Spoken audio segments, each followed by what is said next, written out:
کہ جب کوئی شخص نماز پڑھنے کے لیے کھڑا ہوتا ہے تو فرشتوں کی 10 صفیں ہیں جو تعجب اور رشک کرتی ہیں۔ صاحب قوت القلوب شیخ ابو طالب مکی نے اس کا مفصل تذکرہ فرمایا ہے کہ کچھ فرشتے قیام میں ہیں، کچھ فرشتے قعود میں ہیں، کچھ فرشتے رکوع میں ہیں، کچھ فرشتے سجدے میں ہیں، کچھ تسبیح کر رہے ہیں، کچھ تحلیل کر رہے ہیں، کچھ استغفار طلب کر رہے ہیں، کچھ ثنا کرتے ہیں، کچھ درود پڑھتے ہیں اور کچھ دعا مانگ رہے ہیں۔ جو رکوع کرتا ہے وہ ہمیشہ رکوع میں ہے، سجدہ اس کا مقصود نہیں ہے۔ جو قیام میں ہے وہ قیامت تک قیام میں ہی رہے گا۔ جو تسبیح کر رہا ہے اس کا وظیفہ تسبیح ہی ہے۔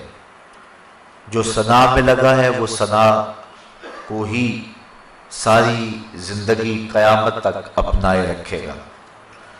جو استغفار طلب کر رہا ہے وہ استغفار میں ہی ہے۔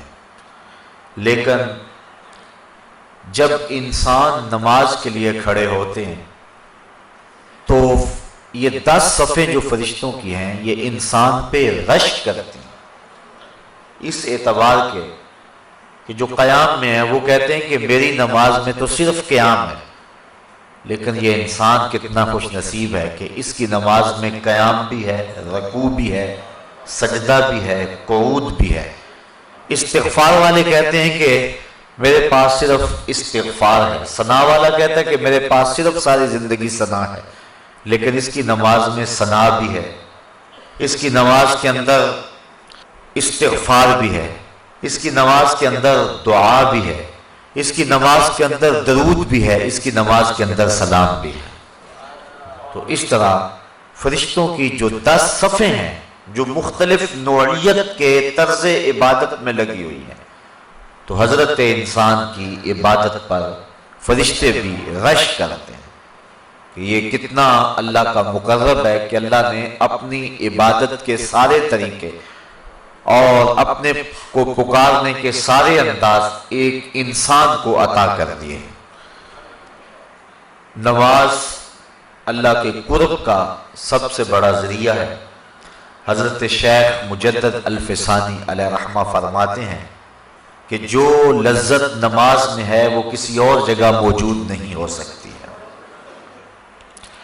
نماز کی فضیلت، مجد و شرف، اس کا انداز اور اس کا آپ اندازہ اس سے لگا سکتے ہیں کہ نماز تو مجد و شرف اور فضل و کمال کا سبب ہے ہی، جو اذان ہے اس کی اتنی برکتیں ہیں کہ حضور نبی رحمت صلی اللہ علیہ وآلہ وسلم نے فرمایا المؤذنون اطول الناس اعناقا یوم القیامہ، قیامت کے دن سب سے اونچی گردنیں اذان دینے والوں کی ہوں گی۔ یہ حضرت معاویہ رضی اللہ تعالی عنہ سے مروی ہے۔ قیامت کے میدان کے اندر جب لوگ چلیں گے تو سب سے اونچی گردنیں مؤذن اذان دینے والوں کی ہوں گی۔ بلکہ ایک شخص حضور کی خدمت میں حاضر ہوا اور وہ عرض کرتا ہے کہ حضور مجھے ایسے عمل کی نشاندہی کیجئے کہ میں وہ عمل کر کے جنت میں داخل ہو جاؤں۔ تو حضور نے فرمایا کن مؤذنا، تو مؤذن بن جا، پنجگانہ اذان دیا کر۔ اس نے کہا لا استطیع، میں اس کی استطاعت نہیں رکھتا۔ وقت پر آنا، سب نمازیوں سے پہلے آنا اور وقت کا خیال رکھتے ہوئے اذان دینا یہ سب سے مشکل کام ہے۔ اس نے کہا کہ میں اس کی استطاعت نہیں رکھتا۔ فرمایا کن اماما، اچھا پھر تو امام بن جا۔ اس نے عرض کی لا استطیع، میں اس کی استطاعت بھی نہیں رکھتا۔ تو پھر حضور نے ارشاد فرمایا فَقُمْ بِإِزَاءِ الْإِمَامِ، تو پھر امام کے پیچھے کھڑا ہو جانے والا ہو جا۔ تو اگر کوئی شخص جنت میں داخل ہونا چاہتا ہے تو ان تین چیزوں میں سے ایک چیز اس کو ضرور اختیار کرنا پڑے گی، یا مؤذن بن جائے، یا امام بن جائے، یا امام کے پیچھے کھڑا ہونے والا ہو جائے۔ تو نماز کی جو فضیلت ہے وہ تو ہے ہی، اذان کی اتنی فضیلت ہے۔ کل قیامت کے دن مؤذن حضرت بلال حبشی کی قیادت کے اندر جنت میں جائیں گے، اور ان کی گردنیں لوگوں سے بلند ہوگی، بلکہ نماز کے لیے ایک مؤذن تو اذان دیتا ہے، اس کی تو برکتیں ہیں ہی۔ ایک حدیث میری نظر سے گزری، لا تسبوا الدیک لأنہ یوقظ للصلاۃ، فرمایا کبھی مرغے کو گالی نہ دینا، یہ تمہیں نماز کے لیے جگاتا ہے۔ جو مرغا نماز کے لیے بیدار کرے وہ محبوب بن جاتا ہے، تو جو نماز کے لیے اذان دے وہ کتنا محبوب ہوتا ہے۔ وہ محبوب ہوتا ہے تو جو نماز جو مقصود ہے جو پڑھے پھر اس کو اللہ کی محبت کتنی حاصل ہوتی ہے۔ بلکہ جب کوئی شخص ندا دیتا ہے، حدیث شریف میں لفظ ہیں، حضرت ابو ہریرہ رضی اللہ تعالی عنہ سے مروی ہے، جو شخص ندا دے اور پھر جو اس کا جواب دے۔ حضرت بلال حبشی نے ندا دی، حضور کے ساتھ صحابہ تھے، جب حضرت بلال حبشی خاموش ہوئے تو حضور نے ارشاد فرمایا من قال مثل ھذا یقینا دخل الجنہ، جس نے یقین کے ساتھ جو بلال نے کہا ہے وہ جواب میں کہے، یعنی اذان کا جو جواب دے دے، فرمایا جو یقین کے ساتھ اذان کا جواب دے دے، فرمایا وہ سیدھا جنت میں جائے گا۔ ابھی نماز کی جو فضیلت ہے وہ ایک بہت بڑا امر ہے، اذان دینے والے کی جو برکتیں ہیں اور اس کو جو مجد و شرف ملتا ہے، اور اذان کی جو پکار پہ لبیک کہتا ہے۔ لوگ تین طرح کے ہیں، ایک وہ ہیں کہ جب اذان ملتی ہے تو وہ فوراً سارے کام چھوڑ کے نماز کی تیاری میں لگ جاتے ہیں۔ ایک روایت میں آتا ہے قیامت کے دن کچھ لوگ جن کے چہرے ستاروں اور موتیوں کی طرح چمکتے ہوں گے وہ ظاہر ہوں گے، لوگوں کی ایک جماعت ہوگی، فرشتے ان کو پوچھیں گے تم کون ہو؟ تو وہ عرض کریں گے کہ ہم وہ لوگ ہیں کہ جو ہی اذان ہوتی تھی ہم سارے کام چھوڑ دیتے تھے اور فوراً وضو کر کے مسجد کا رخ کرتے تھے۔ تو فرشتے انہیں مبارک دیں گے اور جنت کا مجدہ دیں گے۔ پھر ایک جماعت اور آئے گی جن کے چہرے چاند کی طرح چمک رہے ہوں گے، فرشتے انہیں پوچھیں گے تم کون ہو؟ تو وہ کہیں گے کہ ہم وقت داخل ہونے سے پہلے ہی وضو کر لیا کرتے تھے اور اذان کے ساتھ ہی مسجد کی طرف چل دیتے تھے۔